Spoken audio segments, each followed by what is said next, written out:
Channel को subscribe करें और लाइक करना बिल्कुल न भूलें कि मेरा अब तक वीडियो मिलते रहेगा। चैनल को सब्सक्राइब करें और लाल बेल आइकन को दबाना न भूलें। बोलेरो के चाबी से खोल देना ना भी गाना।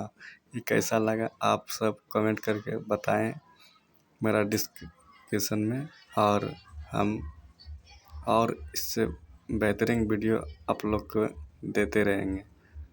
प्लीज़ थैंक यू, आप सब सपोर्ट को करते रहें। आप सब कैसा मेरा वीडियो लगा आप सब बताएं please. Thank you, bye, Tata.